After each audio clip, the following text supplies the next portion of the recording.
Magandang araw kaibigan! Tuloy po kayo sa Felicidad's Channel.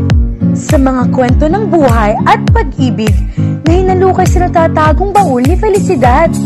Pero bago po tayo magpatuloy, huwag niyo pong kalilimutan na i-like ang video, i-subscribe ang channel, at i-click ang notification bell para lagi kayong updated sa mga parating pa na upload.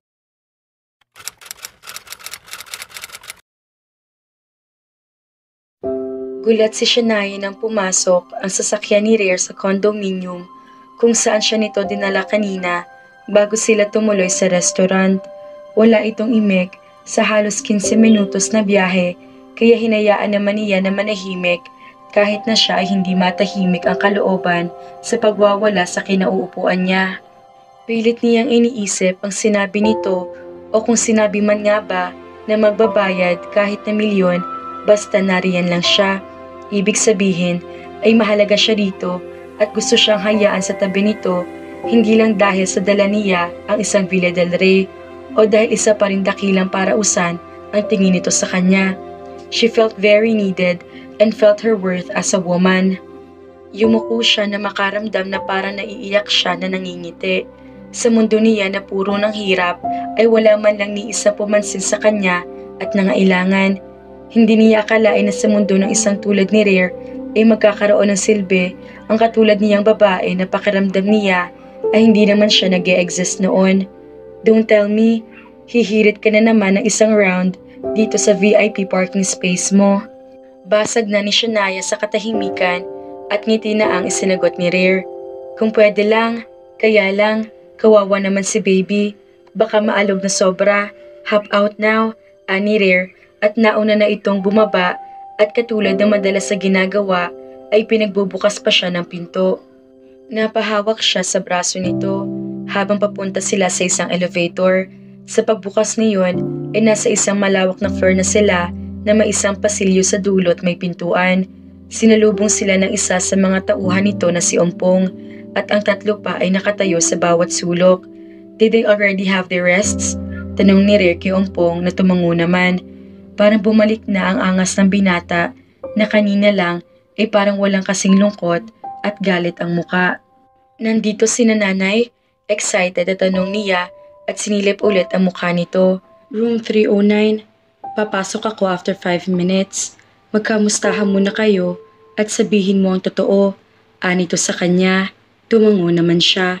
Hindi ka aalis? Napalabi siya at iling ang isinigot ni Rare. Kaya naman ngumiti siya rito. Humakbang siya papalayo pero pumihit ulit siya.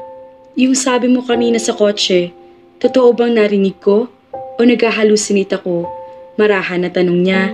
Nahihiya rin kasi siyang magtanong. Bakit? Nagda-drugs ka ba? Kunot noong balik tanong nito kaya napahagikik si Shania. She blushed unknowingly. Kinikilig siya at hindi niya makontrol. Mukha ba akong adik? Tinatanong kita ng maayos, bakit naman tatanungin mo rin ako? Napairap siya, pero namaywang ang binata at tumingin sa ibang bagay. Kung hindi ka adik, ay di malinaw na hindi hallucinations yun. Want me to repeat it? For what? Para pagtawanan mo ko? Masungit na sabi naman ito, kaya lalo na lang siyang natawa, pero ang katuwaan niya ay nagtulak sa kanya para yakapin si Rare. She giggled as she looked up at him. You wanted to keep me? Sabihin mo ulit. Pamimilit ni Shania kasi gusto niyang marinig ulit. I said, I'll pay over and over again just to keep you. Wasn't it clear? Para itong estatwa sa kinatatayuan habang nakatingin ito sa mukha niya at nakapamulsa habang siya ay nakalambitan sa mga balikat nito na parang panike. Hindi man lang siya hawakan pero bakit kilig na kilid naman siya sa kasungitan ni Rare at sa kayabangan. She smiled. Clear, Shania pulled her eyes close when he kissed her forehead but she tilts up her head and parted her lips. Bitin pa siya ng saglit lang ni Rare na hinalkan siya sa labi pero napahagikik na rin siya nang tumalikod. She likes him, there's no doubt, and the feeling is strong, so hard to ignore and so hard to quell. Nakakahiyaman na tulad ni Rare ang magustuhan niya. Higit sa pagkagusto niya kay Rodel, alam naman niya na hindi ang yaman at karangyaan sa buhay ang nagustuhan niya rito. He has that different attitude of a man which had captured her attention. Totoong nagustuhan niya ito sa kabila ng masamang ugali na nakikita niya. And she's not blind not to see his hidden kindness, being a gentleman despite his brute personality and blunt mouth. She looks back and finds him following her footsteps, looking at her intently. Parang nakandirit ang puso niya sa mga matang iyon na walang katulad pero hindi na lang niya pinansin kahit na hindi niya mapigil ang kilig. Rare smiled when he dropped his gaze on the floor as soon as Shania was gone. God, did he just accidentally confess? Abo na ba siya sa mga kamuntikan na pag-amin niya? Buhay pa naman siya at totoong hindi naman nakakamatay ang pag-amin ng totoong nararamdaman kasi nakatayo pa nga siya kahit na parang magigiba ng dibdib niya sa sobrang kaba. And the truth, masarap sa pakiramdam. Napawi ang lahat ng parang hinanakit niya sa mundo nang makita ang ngiti ni Shania sa simpleng pagsabi niya na katotohanan na gusto niya ay nasa kanya lang ito. Ang sabi niya, hindi niya hahayaan ang sarili na sumuko para hindi siya mapagtawanan kung walang sukli ang nararamdaman niya ay hindi na niya mapanindigan. Makulit ang dalaga at masyadong mapilit. Hindi niya namamalayan na bumubuka na lang ang bibig niya at nagsasalita na ng mga totoong nararamdaman. If he weren't only thinking about her a while back, he could have killed all those guys who had put his life at stake. 9 na buwan ng pagkakoma, 9 na buwan na buhay siya pero gulay at parang patay. Dahil lang iyon sa trip ng mga lalaking iyon na akalang buhay niya bilang tao ay isang laruan, sugal, katuwaan. Unang beses sa buhay niya na natakot siya hindi para sa sarili niya, kung hindi sa mag-ina niya. For Sean, kung nagkagulo kanina, mas uunahin niya itong protektahan kaysa sa sariling buhay na inago niya noon sa kamatayan. And imagining things now, hindi pa rin pala talaga lubusang sira ang pagkatao niya. He isn't really totally dark because if he were, he should have never cared at all. Bossing, inamin mo na ba? Usisan ni Umpong sa kanya. Kaya napatingin siya sa mukha ng tauhan, nakakamot-kamot sa ulo. Ang alin? Lukot ang noon na tanong naman niya. Ang tigidig sa puso? Anong tigidig sa puso? Huwag mo akong daanin sa talinhaga at hihilahin kong dila mo. Banta niya sa lalaki na lalong napakamot sa ulo. Iyong feelings, bossing. Iyong pagsintang pururot mo kay Miss Chinita. Pagsintang pururot? Lumayas ka sa harap ko.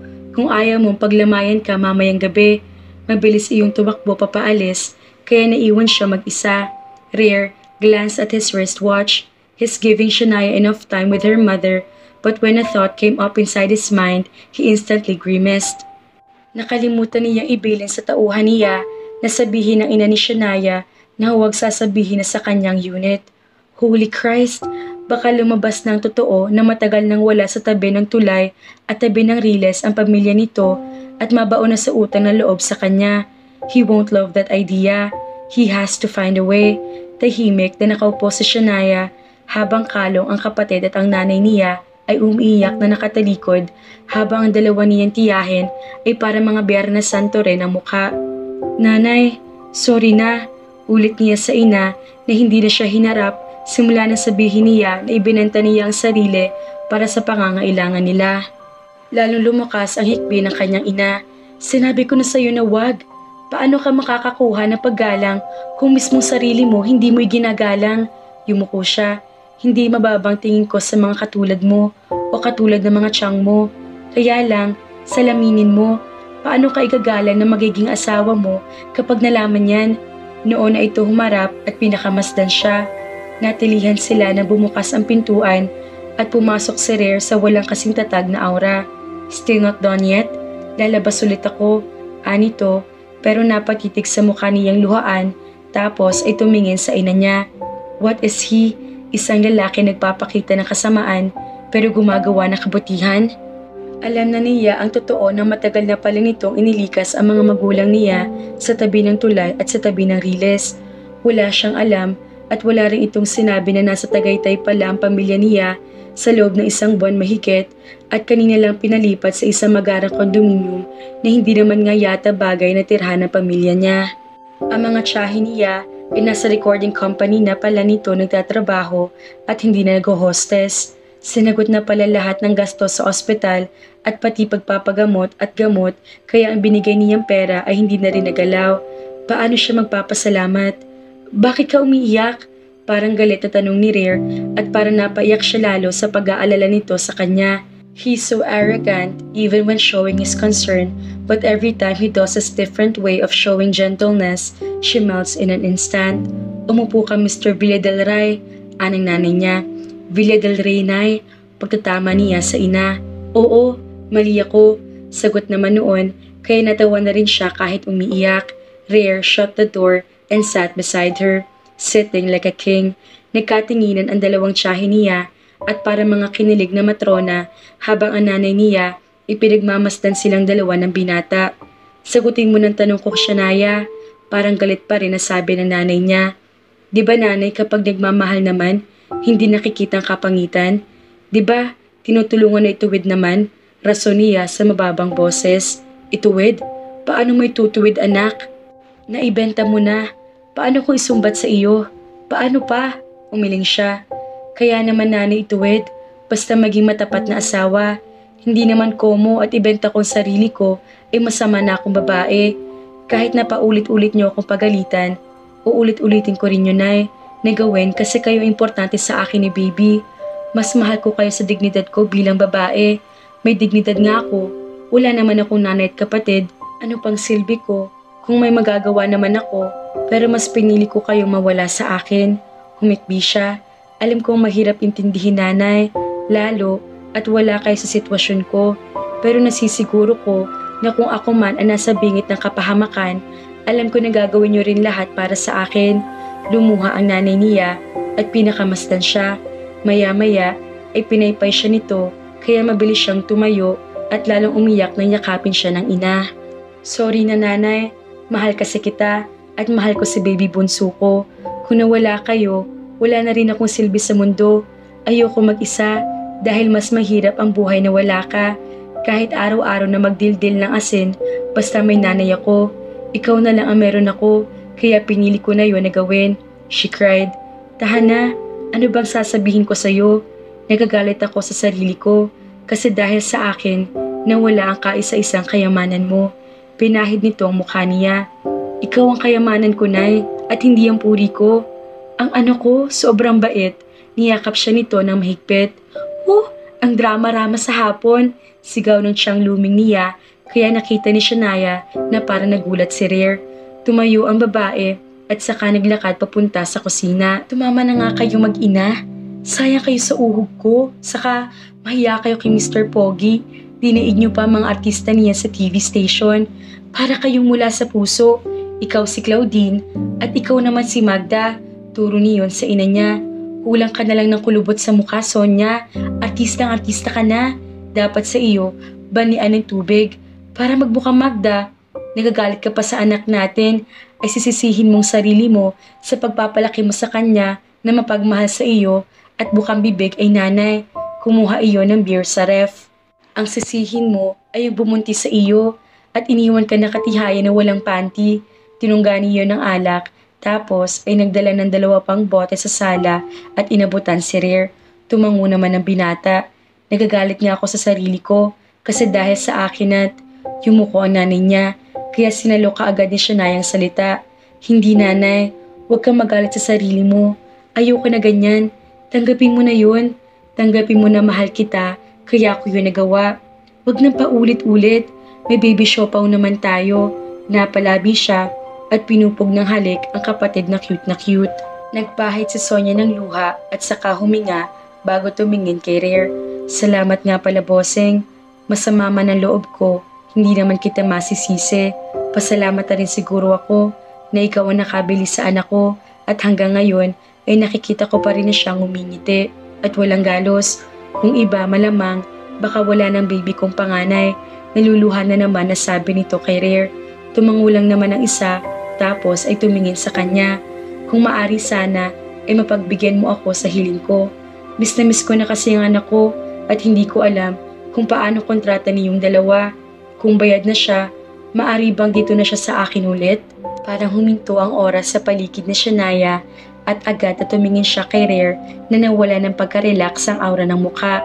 Siya man ay natilihan at hindi niya alam kung bakit sa kabila ng kasiyahan na naiisip niya makakasama na ulit niya ang nanay niya ay para naiiyak siya na aalis na siya sa tabi ng lalaki na tutunan na niyang gustuhin sa kabila ng lahat.